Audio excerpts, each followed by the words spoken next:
Hey, I'm Sarah. Hi, I'm Francesca. And today we have a very special guest, one of my favorite people in the world, my brother, Nick. Hello. Bartender, filmmaker, former newsman. Oh, wow. I gotta correct two of those. I'm not a bartender. I'm a bar back. Oh, We sorry. Support the bartender. Uh-huh. And I'm not really a newsman.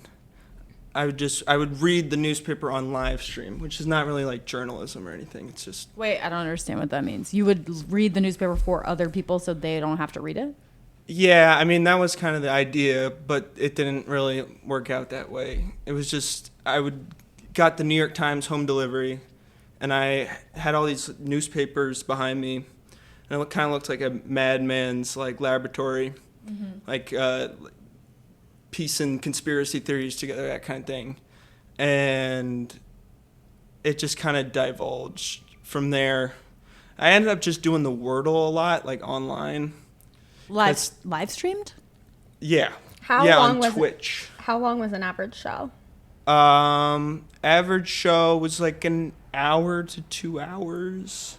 Of you doing Wordle? Well, No. I would read the newspaper. There was like the show wasn't very successful. 'Cause it was just like me reading the newspaper, and that's kind of boring.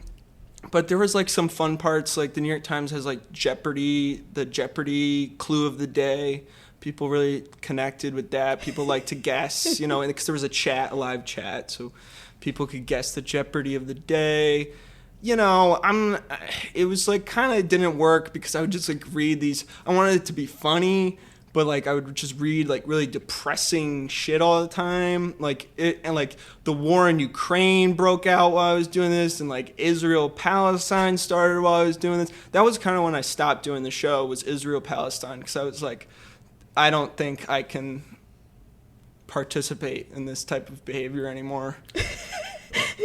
Nick had like a network moment on the show. The show ended with quite a bang. Yeah, it kind of just ended with me like going on a psychotic break. Well, there was like the second to last episode, all my equipment started breaking and like everything was like glitching out, and I was like freaking out that it wasn't working, and I was like, I'm sick of this shit. And then this last episode, like I was just like, I had my shirt off, but I was wearing a blazer, and I had this like Make America Natty Again hat, which looks very much like a Make America Great Again hat, but it's natty, which has to do with like using steroids in like fighting sports. Like natty is like you're natural. So somebody gave that to me. Wait. How are you natural if you're using performance enhancers? No, it's the opposite. Oh. Okay. It's advocating It's like against steroids. make fighting natty. Yeah. again. Oh, I see. Okay. But like, so it gave a bad look because I was like a white dude wearing a red hat Yeah. and And being a blazer angry with no shirt, which Yeah. is always super questionable. Yeah. So that was kind of end, and then I stopped after that. I think that was it for me. So this is really your return to the public eye. This is my first time as a public figure, I'd say, since somebody was talking about being a public figure on the train the other day, and it just sounded really lame. Like he was like saying he's a public figure to his friend, and his friend was like, "Well, what does that mean?" And it just went down this like rabbit hole of him explaining himself as an influencer, and it sounded really lame. Well, who's not a public figure these days, I guess? That's a good question. I think we're all kind of like stuck in this other dimension that is the internet. So the reason that we wanted to bring Nick on today, besides the fact that he's a charismatic storyteller, is that he is a bit of a Gen Z Luddite, would you say? Yeah, I got a flip phone. I have New York Times home delivery. I had to switch to the weekends only because it was too expensive to get it every day. It's also just, I once had the New York Times print every day. It's just, it's also exhausting. It's overwhelming. Do you know how to read it like a Wall Streeter on the train when you fold it into the quarters? I mean, I try to read it on the train, but sometimes it's just so intimidating because no one else is reading the newspaper on the train. And so like people like I break it out and I just like get all these judgmental eyes like, dude, just go on your phone, like this is ridiculous. So I usually try to like look through it before I get on the train and have some like articles already kind of pre-folded for the train. I felt so good about myself when I was able to execute the Wall Street turn where you don't unfold it from the 4 quarters. You can read the whole fucking paper that way. Wait, you can read it fold like it's always folded? Yeah, there's a special way to do it Oh. where you can always, it's really hot. It's like one of the few skills I've ever had that I've now lost, that I felt like really good about myself. Yeah. That's going to be like a lost language. One day no one's going to know how to do the Wall Street fold. Totally. But So just to bring this all back around to Luddite, I was reading this article in the New York Times from this weekend that it was all about like AI and people whose lives are just got fucked up by AI.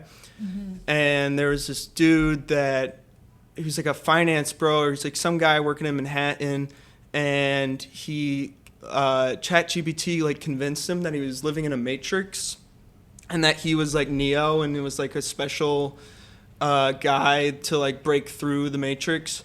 And basically like he asked it like, if I were to jump off a building and truly believed that I would fly, would I fall? And it was like, if you truly believed that you could fly, you would not fall.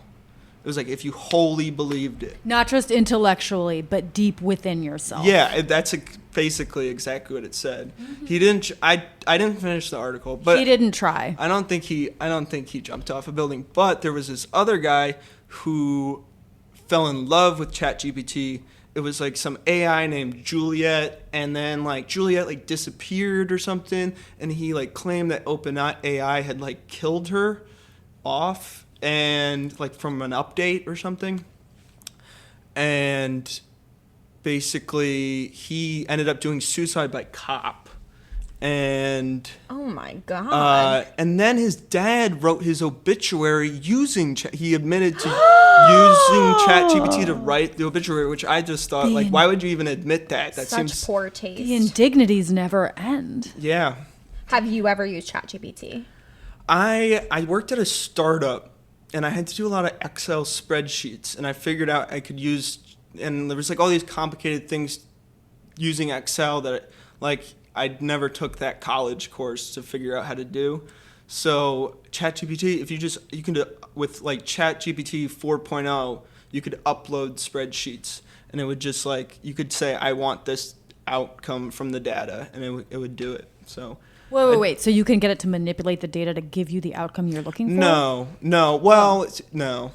No, it would just do, like I would just give it a set of data, and I was like, I want you to do this and give me, do these calculations and give me the outcome of those calculations. But I bet it will also help you cook your books.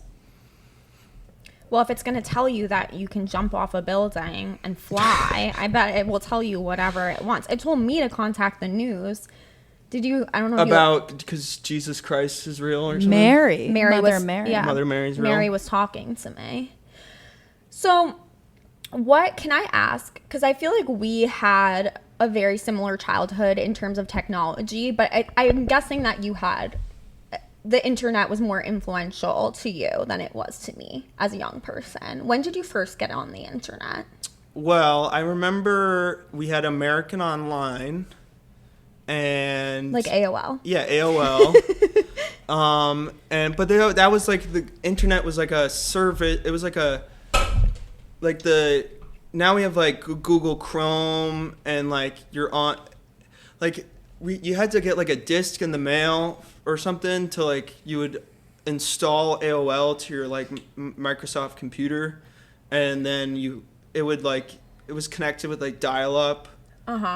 And then you could go on the internet. But like the internet basically was just like email. Yeah. And like maybe there was a search engine, I guess Google existed. The first thing I remember from the internet was like this video. It was before YouTube. It was Pavarotti singing about elephants. Do you remember this video? No. It was one of the first viral. I was videos. not online for a very long time. I didn't know that. What's the big hurricane that was in New Orleans. Katrina. I didn't know Katrina had happened for 3 weeks till after. But I mean, that was also in newspapers and Yeah, in the public I was conscience. just out there, man. I was Okay. on the road. You know what I mean? Yeah. Cool. What does that mean? I was literally living in my truck Oh, really? on the road. That's cool. Yeah. So you never turn on the radio. You didn't get the news. I guess I didn't. No. Okay. No. I don't know if that proves how offline you were necessarily. It more proves that you were, Totally insane. in your own bubble. Yeah. Yeah. Okay. Fair. So you watched this viral video. It was, Pavarotti's Elephants, and I always want to watch. And then, like, 2000, I don't know, there was, like, then at a point, it was, like, the games came on the internet, and you could play, like, mini clip, addictinggames.com. I was very involved with that. And then, I don't know, E-Bombs World, our uncle Carlo would always send us videos on E-Bombs World, and they would be like fine videos, but like all the recommended videos would be all this like fucked up shit. So I like my mom would have to like hide, like get that video like full screen real quick, or we'd see all the weird stuff on E-Bombs World. Yeah. Yeah, I don't know, and then it just became out of control. With like YouTube really like got everything going quick. And YouTube is still like YouTube has really evolved into. So I haven't had a smartphone since 2020. So can you talk a little bit about your decision to get off the smartphone? Well, it started with me meeting this guy in college, my good friend Neville, and he had always had a flip phone. He had never switched to a smartphone. So I saw him with that, and I was like, oh, that's interesting. Like, okay, this guy's surviving in the modern world with a flip phone. Like, I didn't even know that was still possible. And then, basically, the 2020 protests happened. And, like, I went out the first night, and I had never been to a protest before. And I was just going to document. And I had my camera, and I had my phone. And the cops, like, broke my camera while I was, like, filming them brutalizing people. And then I took out my phone, and they broke my phone. So then my phone was broken. And it was like, this was all happening. It was like COVID, and it was like everybody was like taking a step back, trying to figure out what they're doing with their lives. So I took that as the opportunity to get the flip phone of like, okay. It was, and like I was hanging out with Neville all the time, and he just like drove me to the Verizon store. He's like, this is your chance, get the flip phone. And then I got it, and I've never, ever wanted to go back, ever. But now... So then I got a laptop still. I actually have two computers. I have a desktop and a laptop. And I'm so addicted to YouTube Shorts. And basically I never had TikTok, but YouTube has developed their own version of TikTok and Instagram too. But I'm mainly just on YouTube, where like it's YouTube Shorts and there's just the infinite scroll. And I watch all these fucking videos I don't give a shit about, like all day long. So that's really my struggle right now. I'm thinking about getting rid of my like internet in my house just because of that. It's so addicting. You know, I used to turn my internet off when I lived upstate. Mostly it was neuroses about electricity consumption, which is a whole other topic. But it was so nice to like decide what times of day I had that accessible to me. You know? Interesting. I'm just thinking of unplugging that router and never plugging it back in. But then it's like, how do I check my email? And then it's like, do I gotta go to a coffee shop every time? You could go to the library. Library, yeah. You know what I mean? Yeah. You get a fax machine. A fax machine. No one's gonna fax you. Yeah, that's the thing. Nobody faxes, really. So do you feel like the flip phone has had any limitations? For example, when you go to a restaurant that only has QR codes for menus, what do you do? How do you handle that? Usually I'm with somebody who has a smartphone. Okay. I've never been in a situation, well, there was a point where me and Neville both had flip phones going to Mets games in like 2022, and it was like post-COVID, baseball had opened back up, but everything was like, now all the ticket was mobile. Like everything had become, because it kind of just like went like all the way with like mobile once we were all like stuck online. Like, and then once we got to like leave the house, it was like everything was just QR codes because like because of COVID. Yeah, COVID. Yeah. Like they don't want you touching the menus, and then like at Mets games, it was all mobile ticketing, and like the only the only way we could figure out to buy tickets was like you call the box office and then you can go pick up the ticket. And that was the only way. And I think they got rid of that too. They got like rid of that phone number. But this is reminding me when I was a kid, there was one time my mom and I were taking the shuttle at the airport to the airport. So there was like 8 other people in the van. And I was like probably 7 or maybe I was 9. And then she realized like 45 minutes into the drive that she forgot her ticket. And we had to all, like the whole shuttle, we all turned around. Like, so there is an alternative to the world we're in, which is where like physical objects had a lot of importance. Mm-hmm. And like we just could not get on the flight without the actual ticket they had sent her in the mail. Yeah. And Right. I kind of dig that. Yeah. We've traded our sanity for convenience, I would say. It just doesn't feel all that convenient to me. Like every time what I don't like is all this health stuff is correlated because I use a flip phone too, but I have a smartphone that I use on wireless at home, and there's some things that I can't do without a smartphone, and like with healthcare stuff, then they're always asking me to like to put on all these passwords, these hundreds of passwords with these and I'm just like I don't feel like my life is more convenient. Well, you can't pick up your kids without a smartphone, right? I can. It's frowned upon. But I can. They would prefer if I checked my children in and out via QR code. Like they were like a vegetable or something. That's crazy.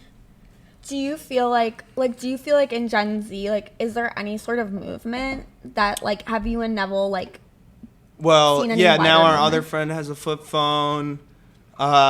This girl that I was dating for a month over the summer, now she has a flip phone. So there's definitely, it definitely, the movement is growing. Every time I have mine out in the world, people are like, yo, that's so cool. You know? And I'm like, Yeah, no, people are jealous of it. They're like, I wish I could do that. And it's just like, I'm like, you can. They're like, oh, but Google Maps. I'm like, my flip phone has Google Maps. oh, I don't even use maps. I just memorize where I have to go. Well, yeah, and then exactly. I figure it out. And I've had circumstances where I was like, where's the new McNally Jackson? And I was like, well, if you can't find it, bitch, you're just not going to buy It's a like book today. people were living like this before the internet. Sarah, like, you're going to fucking make fun of me. But like when I was in my truck driving across the country, like I didn't have a phone. I didn't have GPS because I don't even think, I'm sure the government had it, but like it didn't exist back then. I had a road atlas Yeah. of the United States of America. Why would I There you make fun go. of you for that? Well, because I'm always just like me and my fucking truck, you Yeah, know, whatever. yeah, It's yeah. kind of stupid, but it was literally me out there in the Great Plains with like a map, Yeah. Yeah. and that's fucking it. that's bliss right there. Well, I got a flip phone, but I can't get it to turn on. So I don't know what to do about that. Really?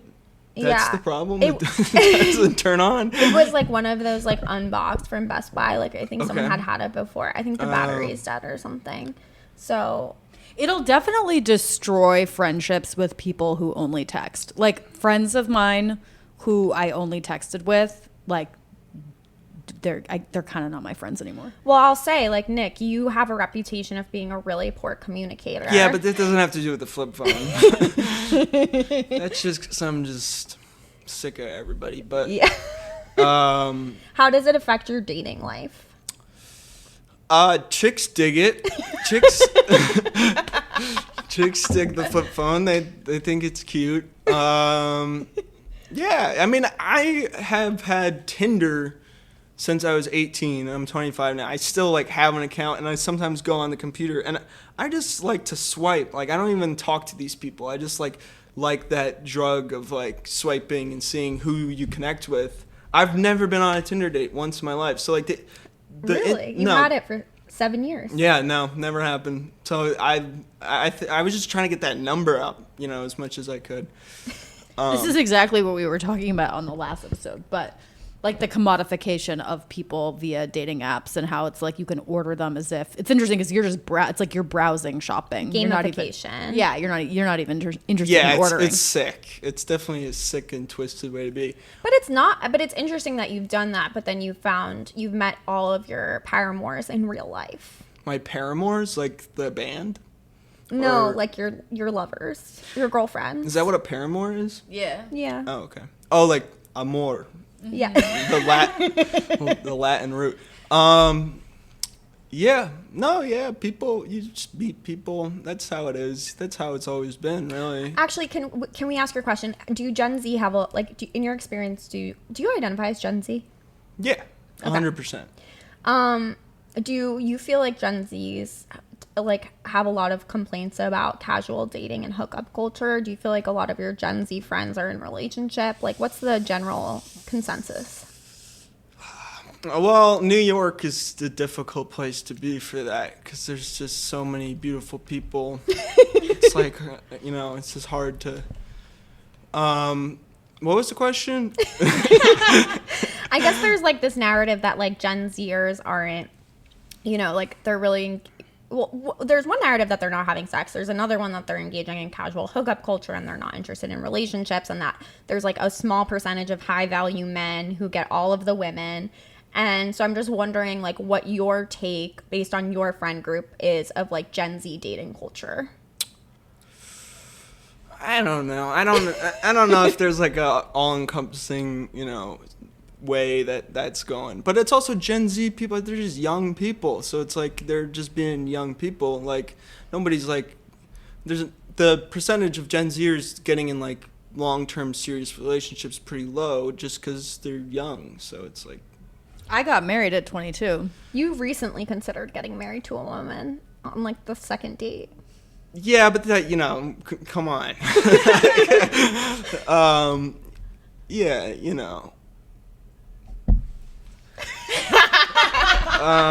So I wanted to tell you guys, do you know the history of the Luddites? No, but I've always I self-identified would as a love to hear Luddite, that. so I would also love to hear it. Okay, this was actually Adam. I told him you were coming on the podcast, and I referred to you as a Gen Z Luddite, and he was like, look into the history of the Luddites. So the Luddite movement emerged during the harsh economic climate in the early 19th century of the Napoleonic Wars, which saw a rise in difficult working conditions in the new textile factories. Luddites objected primarily to the rising popularity of automated textile equipment, threatening the jobs and livelihoods of skilled workers, as this technology allowed them to be replaced by cheaper and less skilled workers. So they were highly organized and pursued machine breaking as one of several tools for achieving specific political ends, including higher minimum wage and the end of child labor. And they were brutally repressed by the government. And Lord Byron said that he'd seen some of the most oppressed provinces of Turkey, but never under the most despotic of infidel governments did I behold such squalid wretchedness as I have since my return in the very heart of a Christian country. So they weren't like opposed to technology just like for the sake of it. They were opposed to the like economic repercussions of having these machineries. So I thought that was pretty interesting. Yeah, I'm way more superficial than that. You know what I mean? I just liked typing on a typewriter because it made me feel better about myself. Yeah. But typing on a typewriter is like pretty hard. I had a typewriter as a child. Not if you get an electric typewriter like a Brother. Yeah. Those will like you'll stream through it pretty that's fast. just like a but I had an keyboard. old my grandfather was a door-to-door Olivetti salesman. So I still have his old Olivetti. But when you're writing on a typewriter, you also feel like what you're writing is very important. But did you use two fingers? No. I mean, the best skill that I ever got in school was they taught me how to type. We like had to do tests with speed typing with our hands covered. Yeah, us too. Yeah. Did you do that? I don't know about the hands covered, but I can type so many words per minute. Wow. I don't know how pretty many good. I can That- do. That's good. That Well, I was thinking that our grandfather, very prolific writer, Yeah. wrote the like, guy who started the Page Six. yes, he was one of the first founding editors of Page Six. He typed all of his books with two fingers. Yeah, my mom did Hunt and Peck. Yeah, it's slow as shit. No, I mean you get hand strength if you use the Olivetti. Like your fingers do have Yeah, to no, be that's strong, how but I the type. click and the clack and the ding, Yeah. nothing is like that. Uh-huh, If I were writing prose, I'd probably go back to it. It's a real pain in the ass if you're writing scripts. for formatting purposes. Yeah. Do you know what I mean? Yeah, you can't totally. But I guess for me, the Luddite stuff is just like a larger lifestyle. I mean, I think like one of my character flaws is I'm like a nostalgicist. I don't know if that's a word. I don't know what the noun is of that. But like you're anti-progress. I'm anti. Okay. Yeah. I'm anti-progress, as Sarah's always saying. But I'm always in this delusion that things were better once, which is clearly a delusion. As you know, on our last episode, you were reading it from Anna Karenina. Like everybody's been bitching about the same things forever. Do you know what I mean? Yeah. But in my mind, I'm like, well, if I just surround myself by the objects that were created long ago because I believe they have more inherent worth, my life then becomes more valuable. Mm-hmm, mm-hmm. Well, we're going down a slippery slope here. I mean, society has changed so quickly in the past, like 120, like since the 1800s. You know? Mm-hmm, mm-hmm. Like everything's so different. It's So terrifying. Yeah. So, can you talk a little bit about the medium as the message? I was thinking about that when you were talking about Luddite history. Well, Marshall McLuhan wrote this book. It's actually called "The Medium is the Massage." And it was like an error, or it was like an intentional error. It's like you can only, like, the book is called, it's pronounced the message. I don't know, but you only can see it when you have the book in your. I don't know how it works. But anyway, his whole point was like that the medium of which you experience things is the point. So like a movie that you're watching on your, and this was written long before the internet or iPhones or any of this. But the point is, like, if you're watching a movie on your phone in your bed, that's the point. And like versus watching a movie in theaters and it's projected light. It's not on a screen. It's like totally a different experience, and you're having a shared experience with people. So I like to think about that when I'm like, what am I really getting at here? It's like, okay, you want to type on a typewriter versus like, because then it's like you're putting ink on paper, whereas you're typing on a computer, you're just inputting ones and zeros. So like that's why you're not really feeling that like love for the process, because it's not the same thing at all. So is there more inherent value in the physical world and the manifestation of ideas physically? I think it's more satisfying and like fulfilling to be, because it's just like with technology and like phones, it's all the same shit. You're just putting your finger on glass like the whole time, just no matter what you're doing, it's just finger on glass.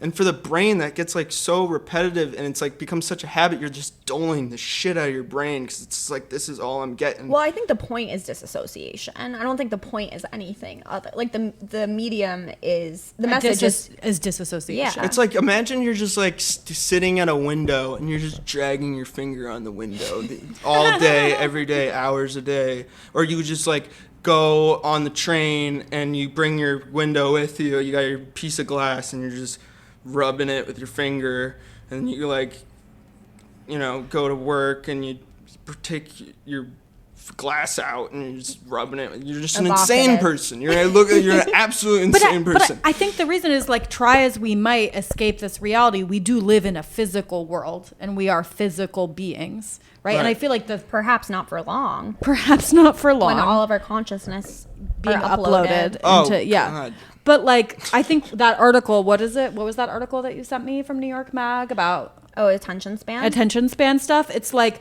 the phone is like the most perfect object we have for disassociation, but like that still doesn't get us out of the reality, which is like table, shelter, food. Like, try as we might. Yeah. We can't fool it. You could kill yourself. Yeah, but that's not ideal. You could go back to the spirit realm, man. You could go travel on the astral. I'm saying it's for like a the while. closest you can do to like killing yourself while you're still alive. Yeah, I mean, it's interesting, and this is something the article discussed, is like, and I've seen a ton of this on Instagram, are all these advertisements for like, I guess I don't know what they're selling, but they're like, you're slowly killing yourself, like on this app, and then they never show me that. Oh yeah, and they want me to, I don't know, sign up for some program or something, but it's like the only way to stop is throw away your phone, man. Yeah, And it's impossible. I can't have Instagram on my phone or I won't stop looking at it. I don't have that experience. So why did you get off your smartphone? Oh, it's so embarrassing. You don't have to say it. I can say it.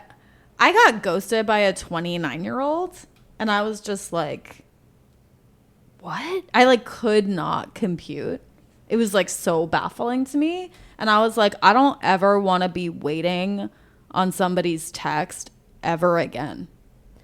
And I don't want to text dudes, basically, is why I got a flip phone. It was like I'd had one in my, like, Alex Howe, our illustrious guest on an earlier episode. Who was Nicholas's roommate. Oh, right. Coincidentally. I always forget about that fact. That's amazing.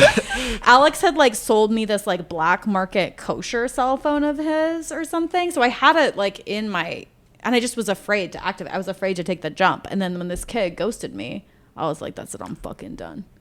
Just on that note of kosher phones, I was once in a kosher candy store in Williamsburg, and I had my flip phone out, and the guy behind the counter was like, whoa, like, what are you doing with one of those?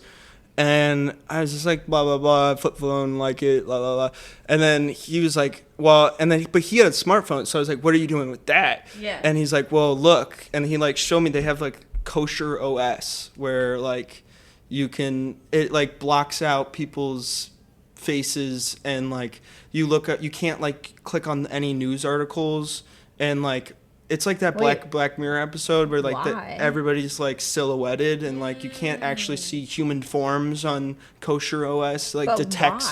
Why? What Jewish law is that? It's like something about like false idols? False idols, yeah. Oh. Something That's about an interesting idea. Like Instagram is an endless collection of false idols. Wow. 100%. We're all like idolize, like everybody's like on YouTube Shorts.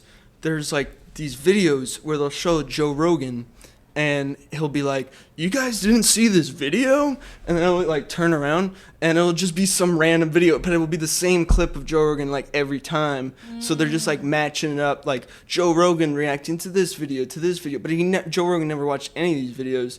And it's all just like playing with your head. It's like, oh, well, if Joe Rogan's watching this video on his podcast, then I should probably watch it because he's Joe Rogan.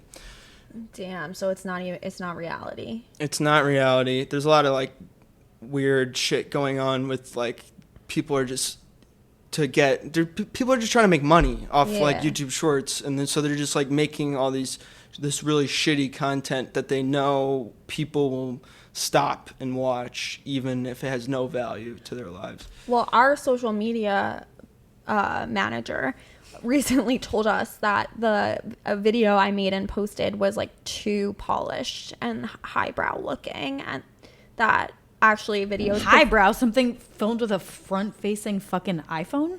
No, it was a video of like, it was a clip from one of our episodes, and she said that like those kinds of videos don't perform as well. Like the more low effort it looks, I guess, like the better it performs. Yeah, but the amount of effort that goes into the creation of like shitty, no effort aesthetics is significant. Yeah. I guess it just, for me, that is hard to wrap my mind around. Totally. And it makes me want to be like, don't people believe in art? Which literally has nothing to do with stupid fucking clips of our podcast. But like the idea that, so it's like the racing to the bottom, lowest common denominator. You guys are trying to be poignant. You know, you're trying to talk about things that matter. Like that's important. You know, like Francesca wants our the captions on our video to be in Times New Roman. I didn't say I wanted that. That's kind of cool. I like that. Yeah. I was just floating it as a, like, I was like, what do people trust? Times New Roman. Yeah. You know what I mean? Yeah. That's familiar. We've moved into a post-font society. Fonts used to mean something. They mean a fucking lot to me. Yeah. You know what I mean? No, I mean, my best friend, our basically sister, her mom was a printer, like printing press style, and she was very passionate about fonts, and she said like I don't know, like we got our tattoos in like Garamond or yikes. Or there's another, or maybe another one. What? Well, I'm talking about Julia and the rules about Garamond? fonts. You don't approve of Garamond? No. Garamond is like Times New Roman. It's but it's a little bit too fat in the like O's. Okay. Well, Baskerville. That's the other approved font. No, I don't agree with that. Well, everyone Wow, has different this tastes. It's rough. Tough crowd. Yeah. You can debate fonts with Isabel when she comes on the She doesn't like podcast. Baskerville. Baskerville's too much. The dot is too high. Really, it's like an art. I mean, that's the thing is like all of these things used to be an art, like the weaving with the Luddites, right? With the typefaces. Like to create a font took, I mean, I believe an incredible amount, and like calibrating everything in letters relationship to it. It's not just a set space between, like everything, the skill level involved with everything in the world that surrounded us used to be so much higher. Well, there's some church uptown that like they can't even renovate, and it's like the most beautiful church ever because like the masons don't exist anymore. You know what? If like my house upstate, like the floors are from they're American chestnut, right? And parts of them are like there's these beams in the roof that are like 40 feet long, but the American chestnut went extinct. Damn. Like you can't get trees like that anymore. They just don't exist, right? This is why this whole idea of like Ezra Klein's abundance, I'm just like fucking dream on, dude. It's Ezra like Klein, that he said he wrote this book called Abundance that's like it's like Reaganism for Democrats basically, and his whole thing is that like there's building and abundance, and I'm like, we have already exhausted so many material resources. Like when are people going to recognize like the world is not a continually eternally self-generating system? Like it's already gone. We're in a period of like mass extinction for sure. Like this is like a very evolutionary period. The Anthropocene. That's what this era is referred to. It's like the first time in human history where like the Earth's history. The Earth's history that human activity has shaped the conditions of the natural world. But here's the thing, man, is like, is there more virtue in a mass extinction event due to an asteroid? It's like, I buy into the like guilt of like we had a paradise and we made of it a hell. Like I'm really into that story. Oh, we're definitely in like the last chapter of the Bible. But like why is it like, but there were mass extinctions before when the asteroid hit that killed the dinosaurs, and we're just like, oh yeah, that's just natural, that's just the way it happens. But somehow like what we're doing is like some great sin, which I totally believe, but that's just a story. We were always going to fall. We were always going to leave the garden. We were never meant to have a paradise. God knew. God knew. I almost want to read you that poem. I've read you that poem before. Yeah. Whenever I get emotional about that poem, maybe we'll put it on in the end. People are like, literally, please do not read the poem. We'll put it in the show notes. We'll put it in the show notes. It's really powerful. It's literally about this. Yeah, so the world's ending. I mean, we're going nuclear war is like right around the corner. How many minutes to midnight are we right now? I think it's midnight, baby. Yeah, we'll see what happens. Are you optimistic? Less and less, but I'm optimistic. Whatever happens, life goes on. Maybe not for us, but like things are gonna keep going. The universe will prevail. Yeah. Yeah, I mean, it makes me think of Tolstoy's question of like, so specifically as a Gen Z, Tolstoy asked, well, he didn't ask this about Gen Zs, but Tolstoy asked like, why live? And I feel like what I hear in the news is Gen Z is like, yeah, why live? Well, do you think that's true? Yeah, maybe. I don't know. Me personally, it's just like it's a stupid question because you're alive, so you're living, right? So like, what are you gonna, like what is there to strive for? I don't know. I just relate to that question. I've had times when I was more your age where I was like, indeed, why live? Not, which is like, for me in my mind is like divorced from suicidality, but is just kind of like this like, question what's of the like, meaning? Just like, it's so hard, man. To like, see what happens? Like struggle, what a vanity of vanities. There's nothing new under the sun. Like literally, I mean, talking about like everybody's worried about problems now. Like in Ecclesiastes, which was written, 5,000 fucking years ago. One, yeah. He's like, there's nothing new under the sun. He's like, you work, you eat, you die, Time to live, time to die. Yeah. Well, what does Krishnamurti say about all of this? Krishnamurti is just like, stop thinking. That's what I've gotten get from that. Krishnamurti. He's like, thought is fear, so stop thinking and just be present. Turn off the podcast. Put down your phone. No, I mean, this is all part of it. We're just living, you know, I don't know. It's hard to understand. Honestly, I finished one of his books recently, The Impossible Question, and I was in a diner, and I thought I was feeling like this way, like my heart was like coming out of my chest, and I was like, thought I had been enlightened. And then I realized I was just drinking like 2 cups of coffee at like 11 p.m. And then I woke up the next day and was like really depressed about everything. So, Damn. but he says in the book, like, this is not the key. Like, the book is not the point. Like, you have to figure it out for yourself. So like, it's there's no method or system like to figure out the meaning of life. Like, it's all up to the individual. What an incredible burden. I would prefer to live in a society that gave me a framework of how to understand my moral arc. Good in this luck world. with that. And that's a choice that Well, most you- people you- make. peop- Freedom is an incredible burden, and most people don't want it.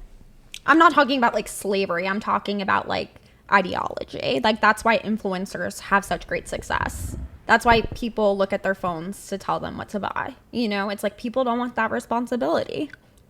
Heavy lies the crown. You got to take responsibility for everything, though, because if you're not, then you're removing yourself from yourself. So, like, you just got to take responsibility for your actions. Damn. Can I ask you about your T-shirt? Wohop.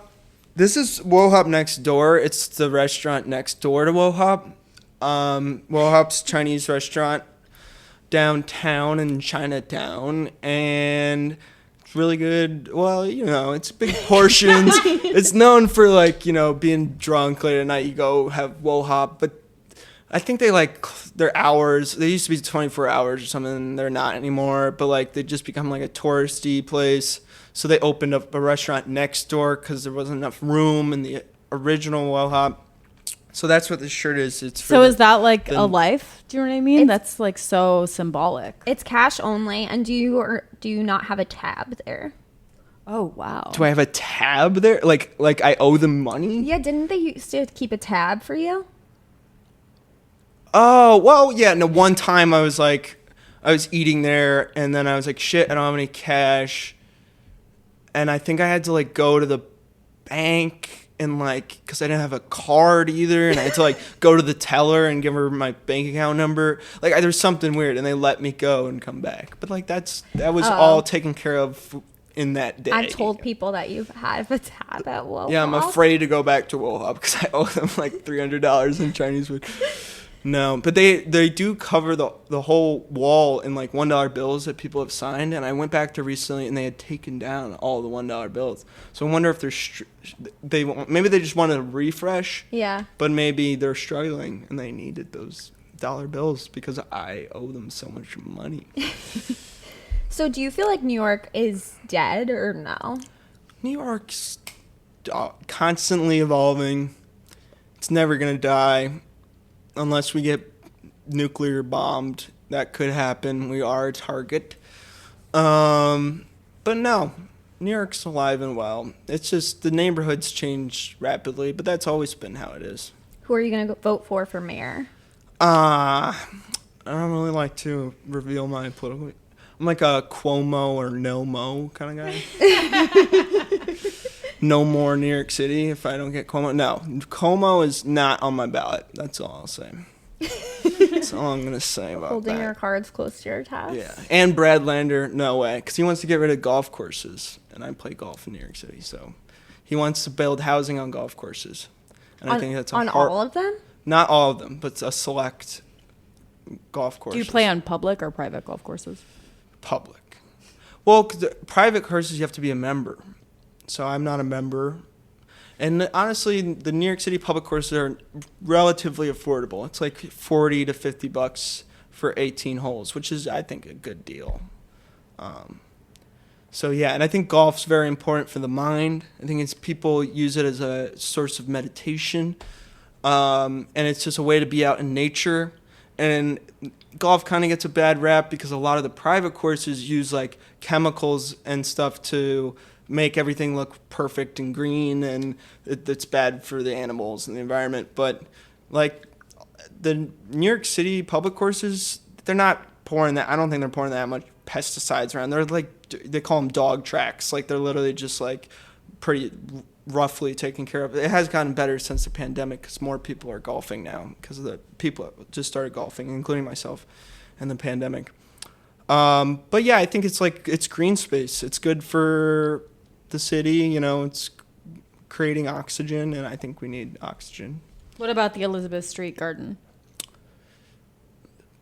I don't know what that is. Is that like one of those tiny? It's one gardens? of those beautiful. It's like, where is it? Do you know? It's like in Chinatown. No. It's in Lower East Side. No, Lita. Maybe is it below Houston? I can look it up. Yeah. They're gonna. It's beautiful. It's like a sculpture garden that they're gonna tear down to build affordable housing. Well, my whole thing is like we have so much housing in New York City. Like, why do we need to make more housing? Like the whole problem is like that we just created too much high scale housing that nobody lives in. So why don't we just like let like the upper middle class into like the really nice housing, and then we let the middle class and then next level, and just like bump everybody up a little bit, you know? Like, Practical. what's the big idea, you know? Yeah. How do you feel about the buses? I'm all for, well, that might reveal who I'm voting for, but I'm all for free buses. Love that idea. Free buses did exist in COVID, and it was a wonderful world. And people don't really pay for the bus anyway, so I think let's just keep that going. And, you know, I don't know how it's going to get paid for or any of that, but like, That's not your job. I just want to ride the bus for free. I ride the bus all the time, and I pay. And I pay for the subway and the bus all the time. I used to be a jumper. I used to jump the turnstile, but then I got arrested. So don't do that anymore. So the deterrent, the broken window policies worked for you. It worked. You know, it was just such a stupid day, you know, that they just like made my day suck. So it's honestly, I just don't want to talk to the police. So I'll follow the law just so I don't have to talk to the police. Yeah, they literally, I feel like usually they just give you a fine, but for you, they arrested you. I was giving them a hard time. I probably wasn't doing my best to stay out of jail. So I'll take some. You got to be accountable for your yeah, I'm taking actions. responsibility. But yeah.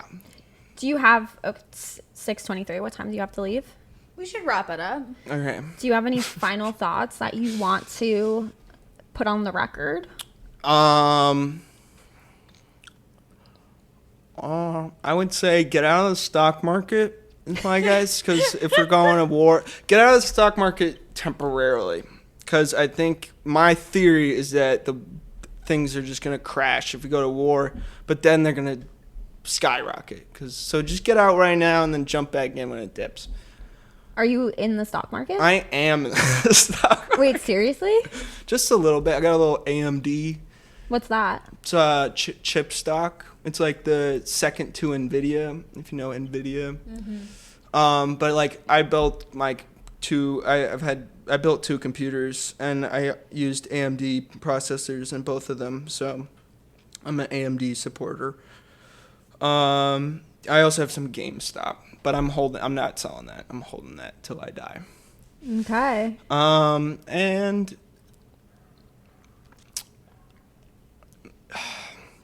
I mean, that was pretty good. eat vegetables. You dropped a lot of wisdom. I haven't been eating vegetables either. Aw. I like to project my problems. Okay, do you have any final thoughts or questions? You know, my friend, when we were at like 11, she loved Krispy Kreme, so she bought Krispy Kreme stock, and everybody made so much fun of her. My friend, every time she has a desire to do Botox, invests in Botox. She puts that money into the Botox stock. That's a smart bitch. She doesn't do Botox. No, it's a deterrent for her. That's good. Wow. I was talking to my therapist about Botox. What about? I just had this crazy dream. He's in Jungian analysis. We should bring I you used back to be on. in Jungian analysis. It's awesome. I love it. Because my dreams have just gotten crazier. And I just had this crazy dream where like people were getting their arms extended, like there was x-rays and there was like bones. Well, people do extra that to their bone. legs. Yeah, I was having a dream about that, and then I found like a bag of like bloody organs in like the back room, and I was like trying to get my friends out of there, and there was like FBI agent, and our grandma was like she was stuck in there 'cause she was talking to our grandfather, but like she was like alive in the dream, but he was dead. It Whoa. was pretty intense. Okay. Have you ever tried wearing like a nicotine patch to make your dreams even more intense? No, I just smoke cigarettes while I sleep. Well, maybe we'll have you back on to talk about Jungian analysis. That would be awesome. 'Cause I got a lot to share. yeah. Nick's like your relationship with your therapist is like not the most ethical, but you're too much of like a. She's been buying me like sparkling water. Like I come with 2 cups from the water cooler, and like recently like the water cooler was empty, so she started buying me sparkling water. And then like the water cooler was back this week, but she still brought me sparkling water. I was like, please, let's not make this a thing. Like I don't want you buying me sparkling. But she bought you a gift, right? She How gives old me is she? books sometimes about stuff, but like it's not really a gift. Like it's her books and she wants them back, you know. Oh, okay. I've been given gifts by The Wasteland. I think was given to me by a therapist. Yeah, I feel like books are a free yeah. game. Oh, really? I had felt a like- therapist that gave me a book. 2 therapists. Okay. But she doesn't want to. She kind of doesn't want you to get better, right? Because you're too much. Well, we really, material for her. yeah. I mean, that's like a Krishnamurti thing where it's like fuck analysis, like you just live your life, and so I don't know, like maybe it's not too healthy, but because I'm like a gold mine for her. She loves me because I've these crazy dreams all the time, so. Yeah, it's made this, but you know, I love talking about them, so I'm happy. It's mutually beneficial. Yeah. My final question is, when can the public expect your movie Frank's Promenade to be released? I don't know. Probably sooner rather than later. That's all I'll say about that. This is Nick's lost film that we made in 2020. You know, I remember I have this. constant problems with my how I see myself as an artist and what I'm supposed to be doing as an artist, and I don't know. I feel like I'll just have a revelation one day and just stop complaining about everything and start making art. Sooner rather than later. Okay, I'm looking forward to that day. Yeah. Blessings. All right. Sorry to stress. You asked the question. I'm not stressed. No, that was Sarah good. put up some money for that film. I remember when she talked to me about it. I've released all expectations. I just would love to see the movie.